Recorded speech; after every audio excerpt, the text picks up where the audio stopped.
all set up here for episode 16 of The Setup, the last dance episode of Max and I recording in person. Gang. Very, very sad to say the least about this just being our last episode for a good long time before I embark back to college. Not going to necessarily say where I go, but yeah, before I embark back to college, we're going to be switching entirely over to Zoom.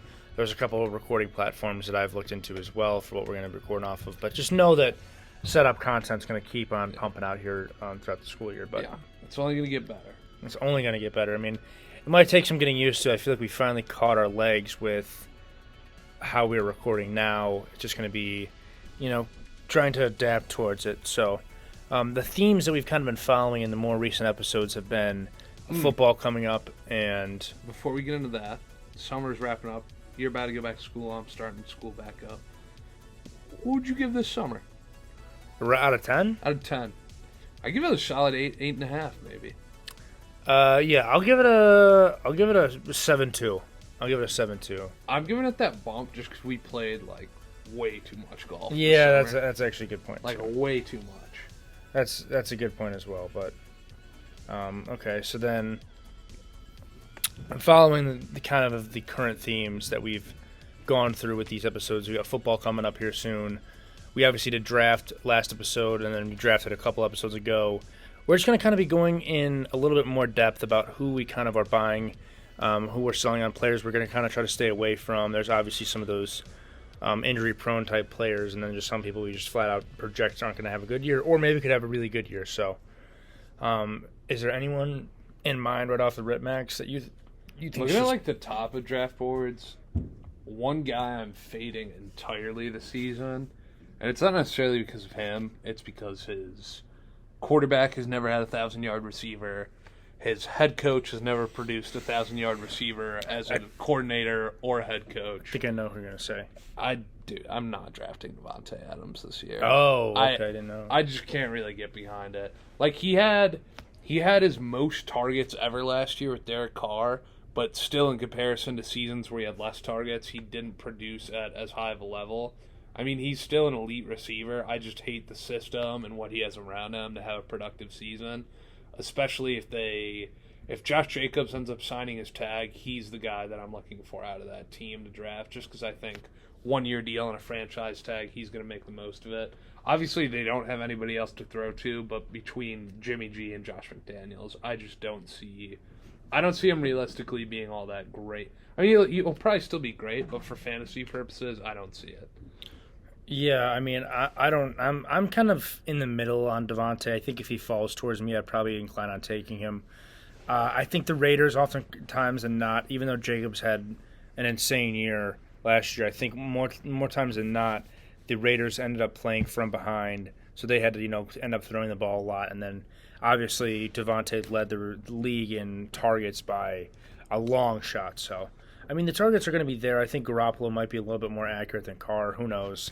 I haven't seen Jimmy Garoppolo outside of an extremely high-functioning system that's just made for him to succeed. That's the other thing for me is, in San Francisco, it's much easier to succeed with Kyle Shanahan and all the weapons they have than it might be in L.A. or Las Vegas, where Josh McDaniels honestly hasn't proven anything as a head coach so far. Mm-hmm. Yeah, I don't know. I think I'm just going to have to see, depending on where I'm at with my draft. A guy I'm actually not too high on, and he's actually ranked in the top 10, is Cooper Kupp for this year. Obviously, last year he didn't play because of his injuries. I think he hit his pinnacle with the insane season he had 2 years ago. I think that is the peak of what we're going to see from Cooper Kupp. I don't think that there's going to be even of a chance that he comes anywhere close to how well he played that year. Obviously, his quarterback's also coming back from an injury. He's coming back from an injury. A lot of question marks also in L.A. I just don't know. I think it's a really risky pick. I think it could also be high risk, high reward. That's kind of where I'm I at don't with know. it. Because if you look at Cooper Kupp even last year before he got hurt, he was the wide receiver 1 based on average weekly scoring.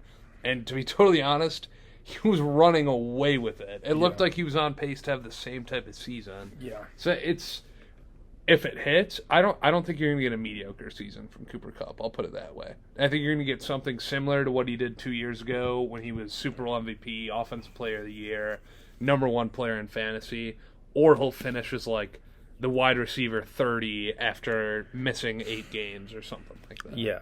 He's definitely extremely productive when he is playing, that's for sure. I just never, ever, ever tend to go with receivers or any running back that's coming off of a season-ending injury the year before. I tend to let those pass. There are some crazy kind of players that come back, but I mean, if you want to buy into that, though, you'll definitely see. So I think he's ranked at number 9 this year. He's definitely going to be a guy that's probably going to fall into maybe. That's non-PPR. That's standard scoring you're looking at. Okay, so I think he was still in top 10, but I think Cooper Kupp will still end up coming into maybe falling back into just like 12 to 13, 14, 15 type draft board. So I mean, let's see where he's at.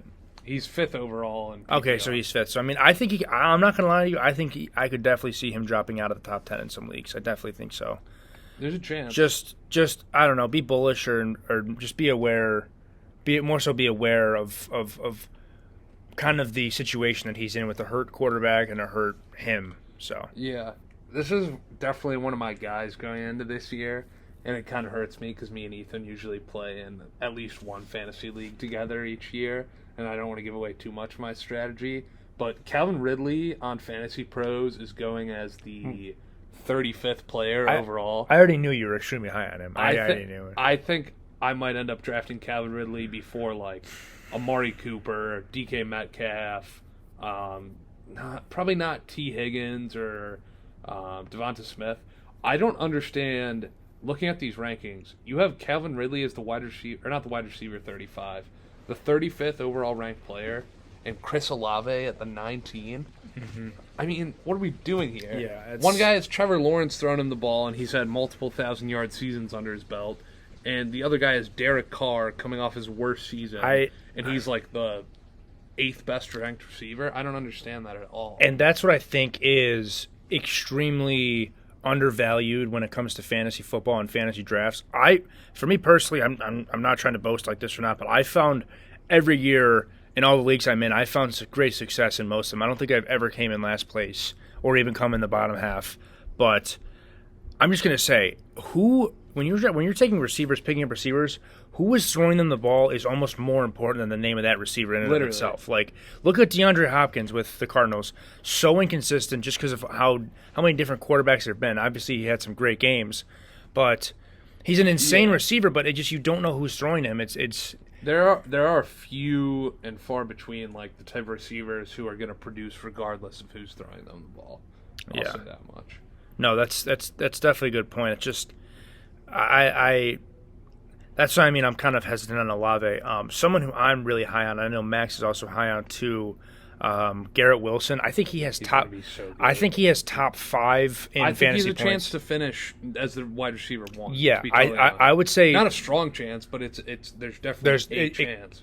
With Aaron, we saw what he would do with Davante. Garrett Wilson's got all the tools to be that guy for them in New York. I definitely think I could just see Garrett Wilson proving to be and he's ranked at 15 right now. The only thing that concerns me with Garrett Wilson is the target share, just because we know Breece Hall can catch the ball out of the backfield. Obviously, Aaron Rodgers has played with Alan Lazard for a few seasons. Maybe Randall Cobb will go in the game on crutches and catch a pass or two for his old pal Aaron. But regardless, I think he's going to be great this year. The thing is that gives me more hope too is it's the same OC that flourished with Nathaniel Davante. Hackett. It's the same OC, so the second worst head coach of all time last year with the Broncos. Second to Urban Meyer, of course. It was terrible. Getting lap dances at an OSU bar in the middle of the season. You remember that? That's so bad. Do you remember that? I do remember that video. It's just, but I think with Hackett specifically, I think he knows how to direct Aaron's attention towards targeting that number 1 guy. I think the targets will be there. Hey, he's obviously had a little bit of injuries, but sidebar: start, bench, cut. As head coaches only, not coordinators, because obviously Nathaniel Hackett has been a good head coach, or has been a good coordinator, but he was a terrible head coach. And this is NFL only, not college. Start, bench, cut. Hugh Jackson, Urban Meyer, Nathaniel Hackett as NFL head coaches. I'm gonna start out of the 3. I'm starting Nathaniel Hackett. I probably would too. I'm starting Nathaniel Hackett. I'm benching Hugh. I'm bench. It was so dysfunctional in Jacksonville. Hugh Jackson had a 3-36-1 record with Cleveland. But here's what I'm saying. Urban Meyer was terrible, and he at least had talent. Don't get me wrong. Hugh Jackson was a terrible head coach, but if you think about like the 0-16 roster, it didn't have a lick of talent. Think about this, though.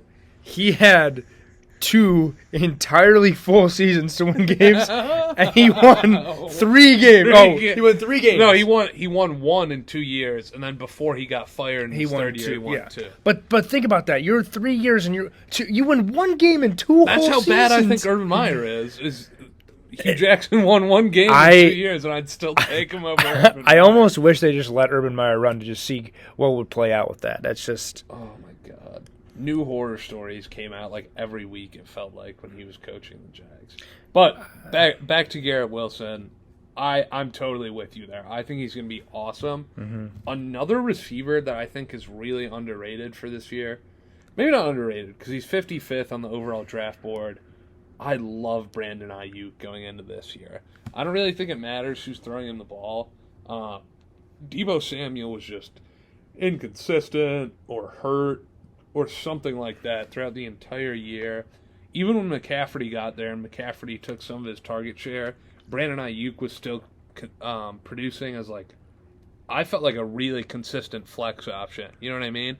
He might not be your wide receiver 2, obviously not your wide receiver 1, but looking at the guys around him on draft boards, I think I'd take him over Tyler Lockett, probably Christian Kirk, considering Calvin Ridley's in the picture now. Mike Williams can't stay healthy. Nobody knows who's throwing the ball to Pittman. It might be Richardson. It might be Gardner Minshew, for all we know. Marquise Brown. We have no idea what he's going to do with Kyler hurt.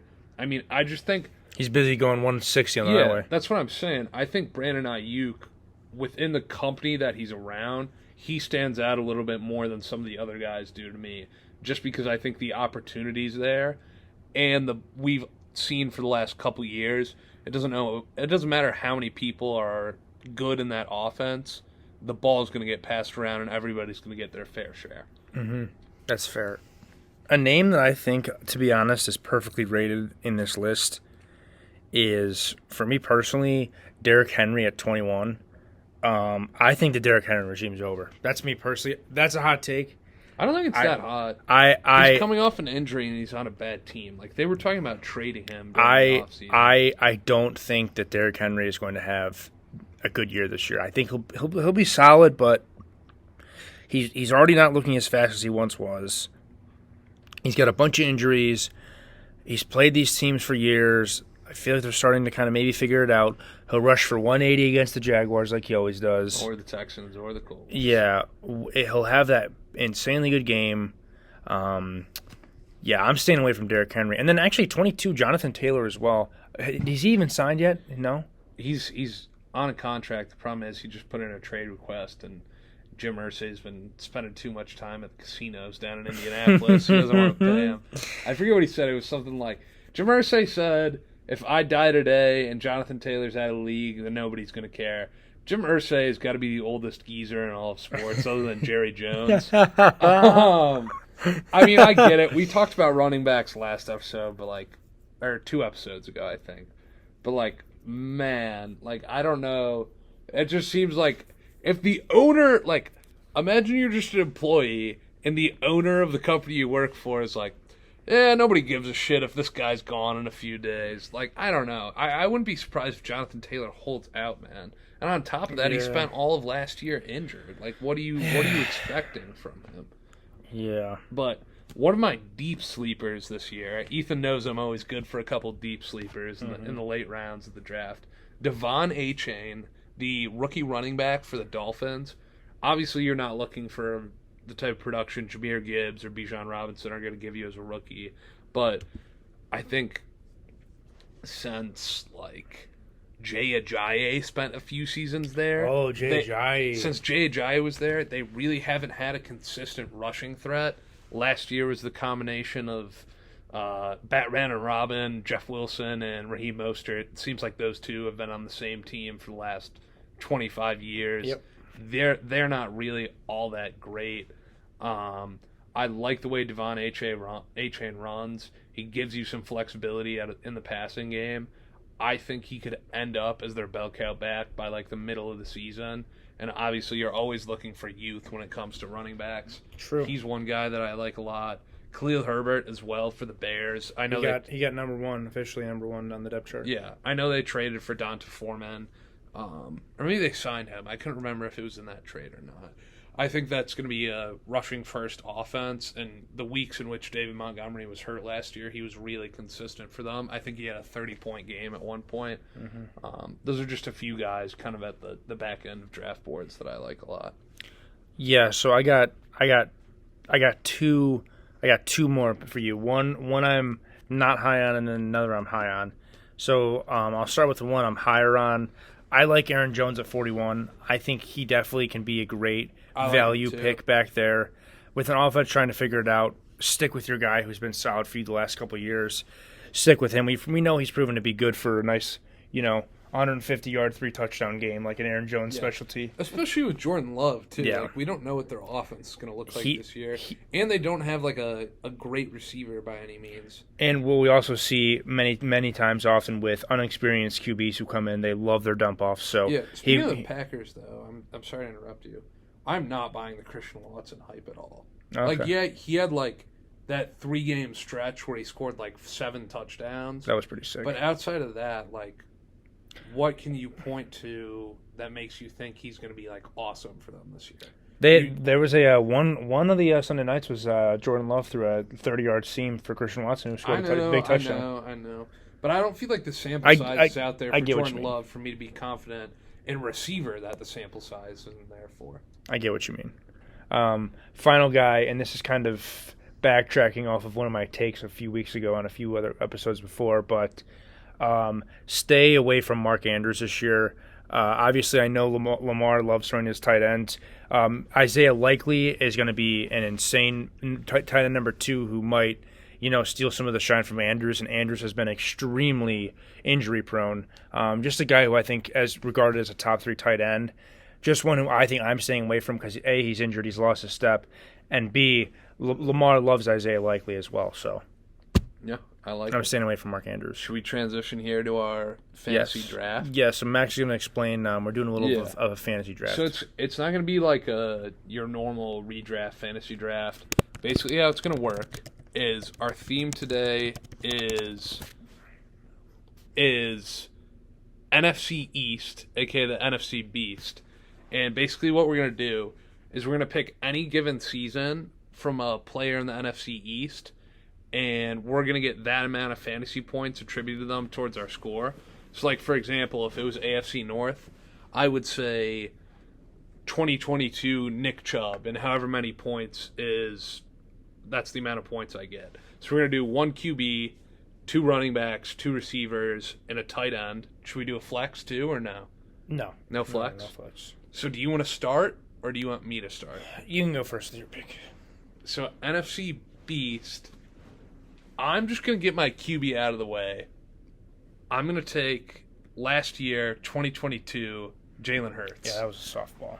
That's okay. Let me go ahead and look up how many points he had last year. Here's my problem. I know good performances from quarterbacks. I don't know the exact years.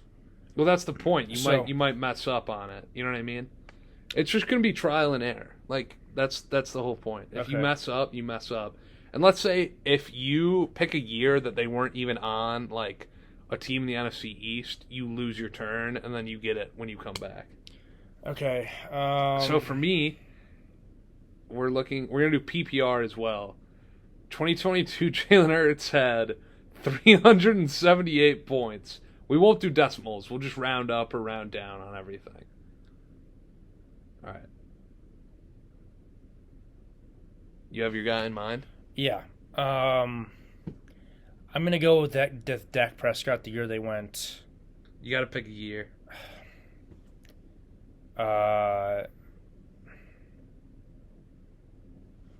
Let's go with.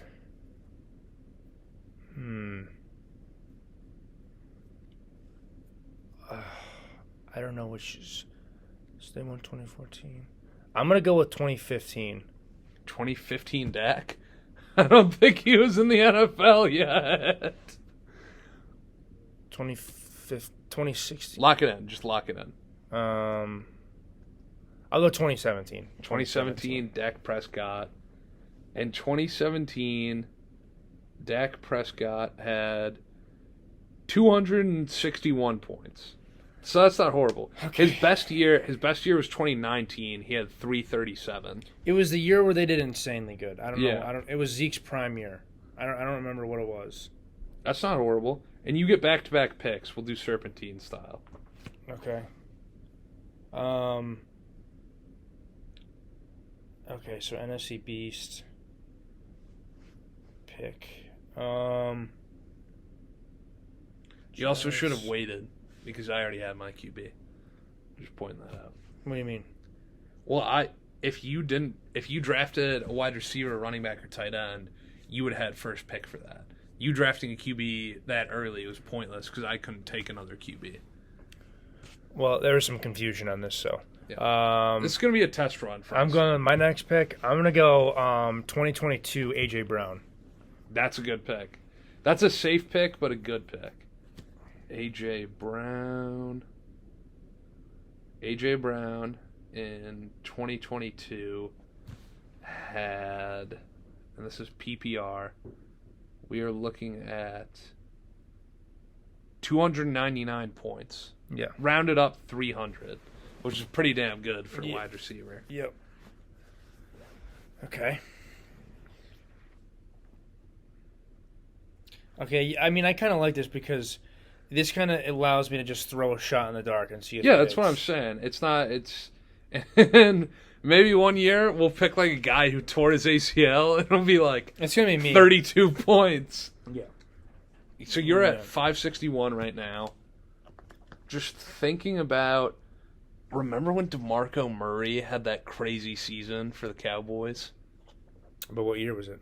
That's what I'm trying to think. I think it was like 2014, I want to say. But I don't know if I want to go that route just yet. Because I'm taking 2016 Odell Beckham Jr.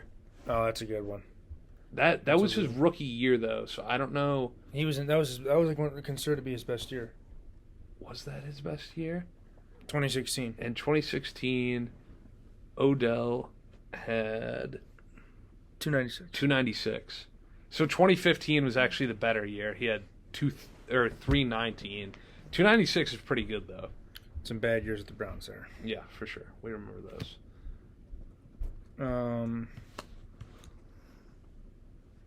Okay.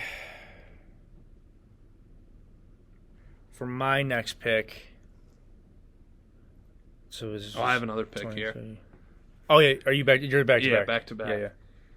So I'm gonna go with 2014 DeMarco Murray, which might be absolutely terrible, but I feel like I kind of just have to go for it.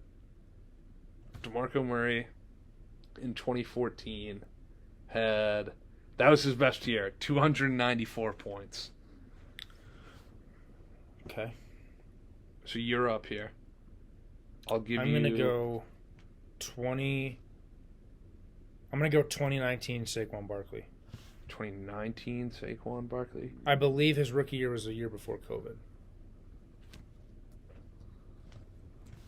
So I'm at 969. Before this pick, you're at 561. You said 2019, Zeke? 2019 Saquon. Oh, Saquon. 2019 Saquon Barkley. We are looking at... no, that wasn't his rookie year. 2019 Saquon No! Barkley. No. You get 244. Yeah, but I missed out on 385. It's on a 385-point season. Oh. Okay, so plus 244, we said. So you're at 805. I'm at 969. You can get some more points here for sure. Okay. At least you didn't pick 2018. 2018 he had 16 points. Yeah. Okay. Okay. I'm gonna take a complete shot in the dark here. Okay. I'm gonna go. Give me. It's tight end, right? Yeah, one tight end. Give me 2013 Jason Witten. That might be a good call there. I don't know. He could have been hurt this year. I don't know. That might be a good pick. PPR 2013 Jason Witten. Oh, it was a stinker. He had only 200. No, that's pretty good for a tight end. For a tight end. Yeah. That's his fourth best season. Okay. I knew he had some good years in there. I didn't. 2013, you said? Yeah. So 206. 206 is not that bad at all. For a tight end. Yeah, I'll take it. I'll take it. So you're at 1,011. I'm at 969. 969. You've got another pick here, though. No, I just did. No, you only did one pick. No, I picked Saquon and Jason Witten. Oh, that's right. You're back up, boss. Okay, just to recap, we have not the exact years. Max has Jalen Hurts, OBJ, and DeMarco Murray. I have Dak Prescott, AJ Brown, Saquon, and Jason Witten. Jason Witten had 204. So right now I need another running back, wide receiver, and a tight end. I think I want to take a Zeke year, but I'm also very tempted to just go outside the box and go for that one year that Alfred Morris was like insane on the Redskins. Oh yeah. Do you remember Alfred Morris? Yes. Yeah, oh of course. no! I have my pick. 100%. I have my pick. I'm going with 2013 LaShawn McCoy. I hope he's not on the Bills. No, I think it was later. LaShawn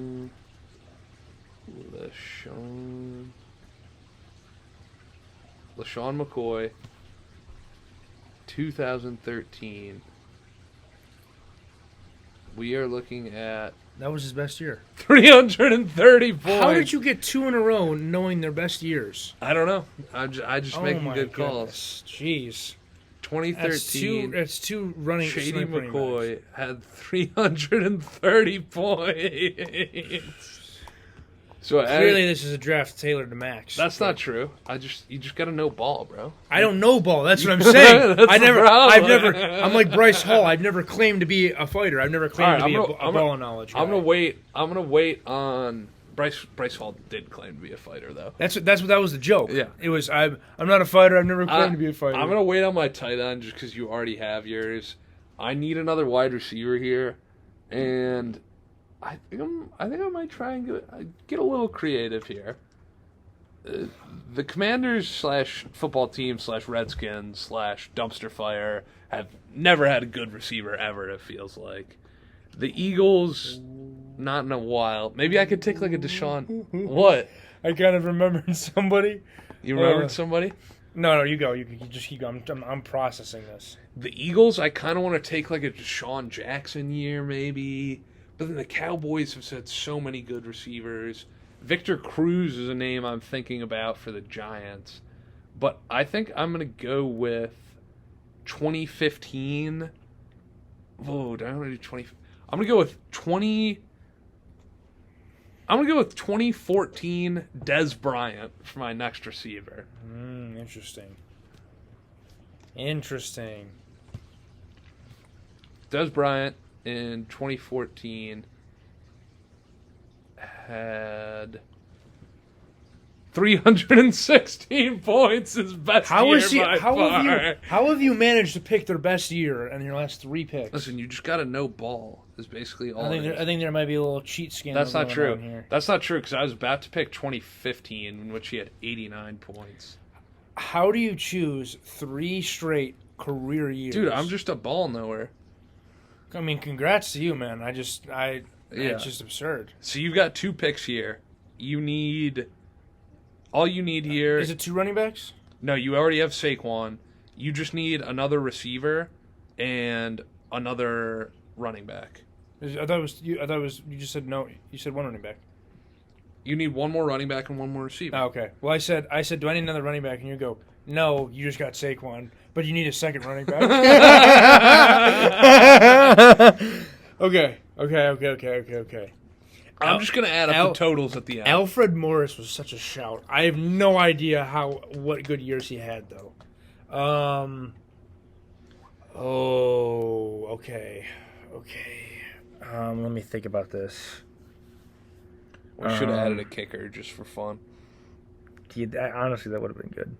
I would have taken like 2018 Jake Elliott or something Jake when he hit that like 60-yarder game winner. Yeah. Okay. And I have another running back and I have another receiver. Correct. And you have back-to-back picks. Okay, wait. So if I say a receiver, are we doing like immaculate grid style to where like if they played for that team? No, it has to be a season that they played on an NFC. It has to be like a year they played on an NFC East team. Okay. Why? What were you thinking? Okay, because the guy I'm going to say played for both two teams, but Is it actually, T.O.? No. Actually, okay, wait. If I say the player and the year, it could count because it could be one of the teams. Yeah, I mean, if they're both NFC East teams, They are it the doesn't two. matter. Okay. I'm gonna go with 2010 Deshaun Jackson. Deshaun Jackson?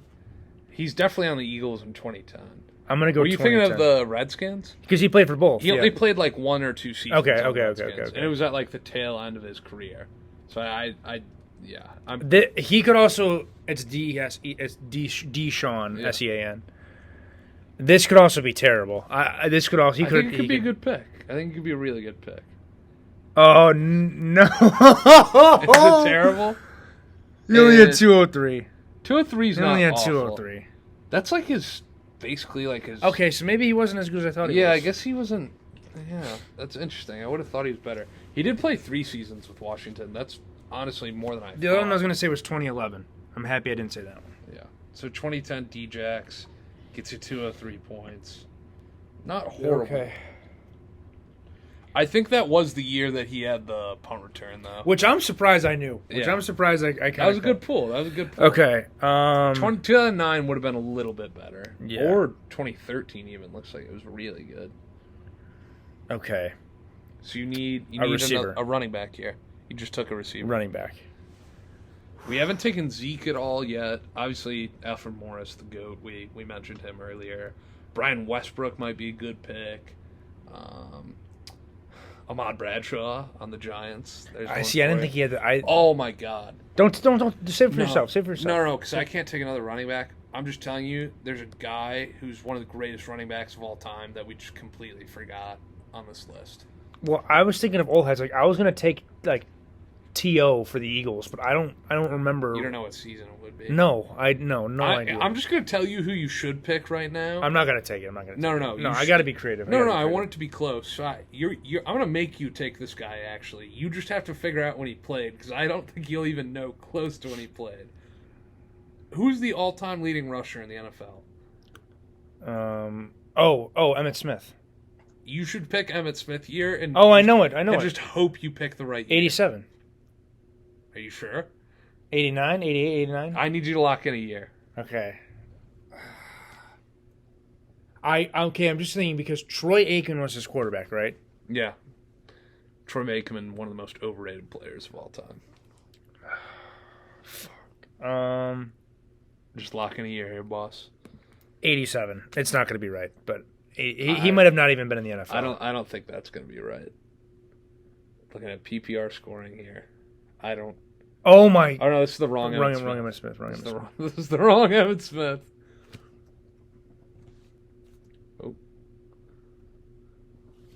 Oh, they do baseball in here too. Oh, we're gonna have to look it up on. Okay. I'm just looking at. I'm just seeing if it's.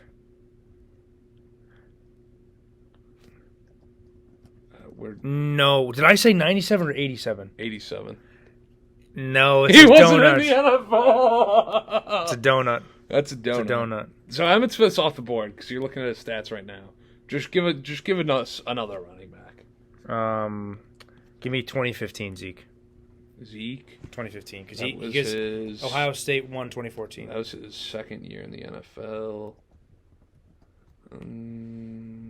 Ezekiel Elliott in 2015.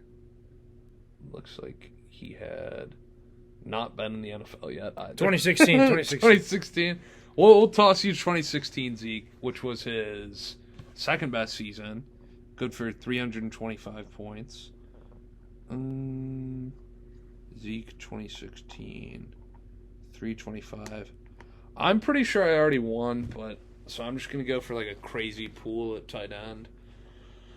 Let's go. You took Jason Witten, correct? Yeah. Let's go with 2009 Brent Selleck on the Eagles. Oh, Brent Selleck. Okay. I forgot about Brent Selleck. Brent Selleck in looks like the page crashed. And this looks terrible. In 2009. No, that's his best year.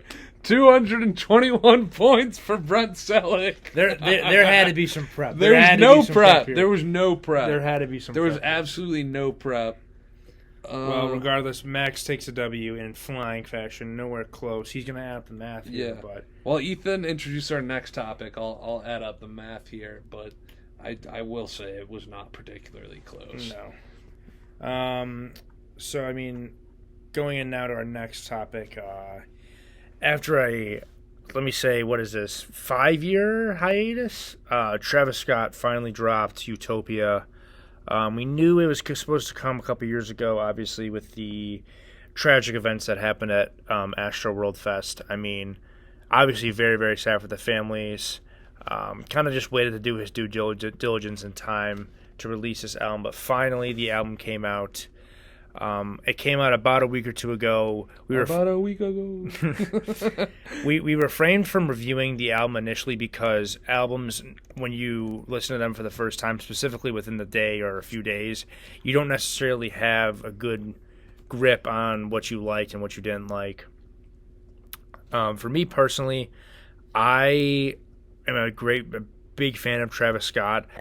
I don't think this one's better than Astro World or Birds. For me personally, I didn't listen to Travis when I listened to. I know Max listened to like Rodeo, Days Before Rodeo, all that. I didn't listen to him back then, so I'm only rating him off the albums that I've been a fan of him for. But I would put him. This would be third for the Travis Scott albums I've listened to. So, I'd probably put it fourth. I thought it was pretty good. Obviously you got to give stuff like that time. Off the first listen, I liked it a lot. It's grown on me since then too. Yeah. Some of my favorite songs are My Eyes, Hyena, Thank God I think is really good, and then towards the end of the album, Fiend. I like Fiend a lot with Playboi Carti. My favorite's Telekinesis. Telekinesis is good. Like SZA's part. Honestly, I love the Lost Forever track with Westside Gunn. Westside Gunn is one of my favorite rappers. He's with like Benny the Butcher and like those type of guys. Bunny Rabbit, yeah. Yeah, they're all from Buffalo. What? That was just so random. They're from Buffalo. Well, that's like the story behind them is because Buffalo's in New York. All those guys didn't start their rap career. Like they started rapping when they were younger, but only put out a few albums. And then all of them basically got arrested because they were shipping loads of cocaine from Buffalo to New York City. And they were in prison for like 15 years. And then when they got out, they formed this rap collective called Griselda. So it's like Benny the Butcher, Boldy James, Westside Gunn. Freddie Gibbs? No, Freddie Gibbs. They actually mugged Freddie Gibbs last year in Buffalo. I'm surprised you didn't see that. But yeah, and then they came back 15 years later.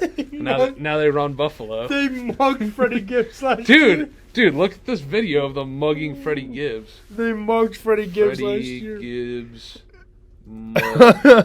Well, we were supposed to go to a Freddie Gibbs concert on Max's birthday. He was in Cleveland, but he had just gotten mugged. Oh, yeah. And this said, I'm a big Freddie Gibbs fan. In this said altercation, but I mean, I knew he got. I remember you telling me that he got mugged, but I don't think I had ever seen this video before. Yeah, let's see if we can get it to load here. It was pretty graphic. I mean, they beat the shit out of Freddie Gibbs. Yeah. I'm not gonna lie. For what reason though? It was weird because they had made like a bunch of songs together. Freddie Gibbs and Benny the Butcher. Yeah. And then like they just started like beefing on the internet, and all of a sudden they were no longer friends. But I don't know. It's really weird. It was in like some like parking lot. Like 20 dudes just started beating up Freddie Gibbs. Yeah, It was actually right before that concert we were gonna go to on my birthday. Yeah, I know. I mean that's what I just said. I didn't expect that, but I mean, back to Travis Scott. Yeah, let's see if we get this Freddie Gibbs video up. Yeah, while we get talking this. about it. I mean, I thought Schizo was kind of mid. I thought Parasail, the Dave Chappelle song, and Young Lean, I didn't think it was good. I'm really surprised. Max, mistake me if I'm correct. Don Toliver is not on this album. No, not at all. That surprised me. Which is very, very surprising. I think he was kind of one of the main stake people on. Oh yeah, wait. Pause. Here's World. Freddie Gibbs getting mugged. Guy jumped out of the window. Oh, he's throwing. Look at all these guys. That's him right there. Oh my goodness. Window. It's like 1 on 20. Who'd he throw it? It just bewilders me, the people, what people do nowadays. It's just. People be crazy. Yeah, it's jeez. Beyonce got a good feature on this album as well. I think it was pretty good. I obviously liked Astroworld more, but I think what put into perspective was when someone said to me this wasn't an album for Astroworld listeners. It was for Travis Scott fans, which this was kind of Travis's thing before Astroworld. I know obviously you want to replicate that kind of success, but at the same time you want to also branch out and do kind of your own thing, which Travis, will sure as hell do all the time. He loves doing his own thing. But I mean, the album is growing on me, but to be honest, like there's not many songs on here where like I'm heavy listening to. Like if they come on, I'll of course listen to them, but like I don't think it's been anything crazy. I don't And know. we're What's your not thoughts? music experts either.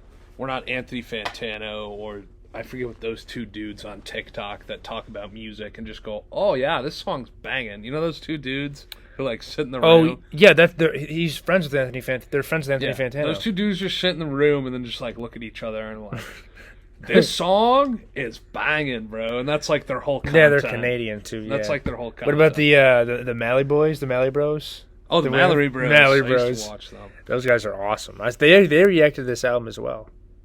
But I mean, any other key highlights from this album? I mean, I thought it was good. It was good. I think after not dropping an album since 2018 and just the whole how everything went down. I mean, he did rap about how he felt bad about the whole Astroworld thing and that he could have saved him. I mean, I don't think that's necessarily a judgment on Travis Scott's character. I don't think anyone in that situation would be like wanting those people to riot and die. But I really just think, I'm happy he at least came back to it because this is his life. But I don't know. Travis is one of our favorite artists, though. Yeah. So I will say, after adding up all the points, Ethan finished with 1,536, and I had 1,836. There you go. Which is kind of weird. We were exactly 300 away, but I think we should bring that back and maybe do it for baseball or basketball as well. And we will, and then Max will probably see the series, but you guys can at least get some entertainment value off of me trying to. Yeah, and I'll let Ethan pick the theme next time, so there's no complaining. Hey, I know ball. I don't know. I don't know years and who teams played for. Like I said, with the grid, I stink at it. I'm not good at. I'm very, very knowledgeable about what's going on as of right now. But if you asked me about a team 3-4 years ago, I'd be like, huh? So, all right. Anything else you got on Utopia? No, that's all I got. Okay. So then, going into our next topic here, just wanted to talk about movies and such of how things are going nowadays. Obviously, I think the biggest day in which of movies in the last recent years kind of coming out was the double feature of Oppenheimer and or Barbie. Just seeing a ton of memes, but I haven't seen just that much attention drawn towards just a specific day or release in a long time. Do you think personally that movies are just kind of falling off as a whole, Max, or not drawing the right attention that they used to? Because I feel like just like I think part of it is COVID, and for so long because of COVID, like less movies were being made. You weren't going to the theater as much, or you just couldn't go to the theater for a while. I think people are just kind of getting back used to like. I think film. I think film itself went from like. It kind of like took a nosedive, and it's kind of just working its way back up there. Because if you think about right before COVID, we got like Endgame, Infinity War, a bunch of blockbuster movies. I think COVID hit the movie industry harder than pretty much anything else, and it was kind of difficult just to like manage that, knowing that you weren't making a film that people were going to go buy tickets to see in a theater, if that makes sense. And I think Oppenheimer and Barbie are kind of the start of us seeing like those type of movies again. Into the Spider-Verse 2 was like that, or Across the Spider-Verse. Yeah. I still need to see that one. Yeah, Max seen that. I apologize for that. We're probably about a month or two late. We were waiting for me to see that movie because Max wanted to talk about it, and yeah, I just maybe one day I'll just have to leave the room, or maybe I need to see it. I mean, Superman died, but it wasn't that crazy other than that. Yeah, I don't know. It just feels like kind of a dead period for entertainment. Not gonna lie to you, like. I think we've been getting some good TV shows and whatnot, but I just finished The Wire. The Wire. Was okay, awesome. It was good. Okay, yeah, I mean that's good. I mean, obviously, I watched Ted Lasso recently as well. Ted Lasso was amazing show. Video games suck right now too. Video games really suck right now. Yeah, just kind of a little bit of the origin story of how the setup came to be. Max and I specifically. Around quarantine time, 2019, 2020, we would go to each other's houses and bring a TV and our Xboxes with us, and then we would, have a little what we would call the setup, where it'd be just snacks and drinks, and we would just sit inside and no life video games during the pandemic because we really didn't have anything going on. So like. Max would sit next to me and then he would have his Xbox connected to the TV. I would have my Xbox connected to the TV, and we'd play like 2K for hours. But we called it the setup. We would text each other like the setup ? And it was really unhealthy, but really fun. It was a time. It was time that I don't want it to ever happen again, just because of how it was a SOS for the world. But I would never take that back. There were some great times with it, but. Now there's just no draw to video games. Max and I are huge video game guys. We'd always hop on the Madden or 2K maybe each year. Maybe Madden we'll get into if it's any good. I mean, man, maybe. I can't sit and play video games anymore. I don't know what it is. I also don't like playing Ultimate Team until like good cards are out. That's also a good point too. I don't know. I just can't see myself sitting down and playing a video game for more than an hour now. It's just I feel like I'm wasting so much time. I could be doing something so much more productive, but I mean, I guess it's just what it is. I guess we're waiting for just some big video game to come out because I don't think a really big popular video game has come out since like Fortnite, maybe Call of Duty, maybe. Yeah, we did play a lot of Modern Warfare. Yeah. With one of our buddies. That was a good time though. I will say that was a good time. You know what we might have to do this upcoming semester and next is like sit down and just like play a game for like an hour and just talk. What do you mean? For a podcast. Oh yeah. Honestly, I wouldn't be opposed to doing that. To be honest, I really wouldn't be. We might have to get a special guest Mark on there too. No, we'll see about that one. We'll see about that one. But yeah, I mean, we could just play a game of 2K or something like that. Maybe you can somehow.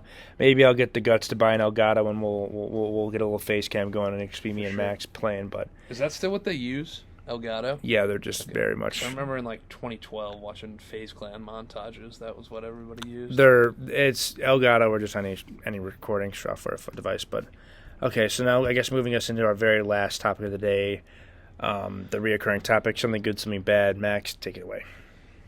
Something bad, I would say, is I go to college like in our hometown, and all the homies are going back to college in like a week. So that's something bad. Something good, I just got a job at a golf course. Oh, and one of the perks is I get to play free golf and bring a +1 whenever I want. So that's kind of awesome. But I would say the good outweighs the bad for sure. Oh, 100%. I'll take free golf whenever I can get it. 100%. For my something good, I would just say the setup. It was a time where in the summer it was kind of boring, kind of being surreal with this being our last in-person episode for a very long time. But yeah, I would just say Max and I meeting a couple times up a week and just recording these episodes, even though they might not be the most viewed or listened to episodes, but it was still just a good time within my weeks to have something to do and to get, just a podcast out there. Gang. Something bad. Something bad, Max. No. Something bad, I would say. I would just say the headache that's going to be figuring out and navigating how we're going to do it on Zoom and everything with that.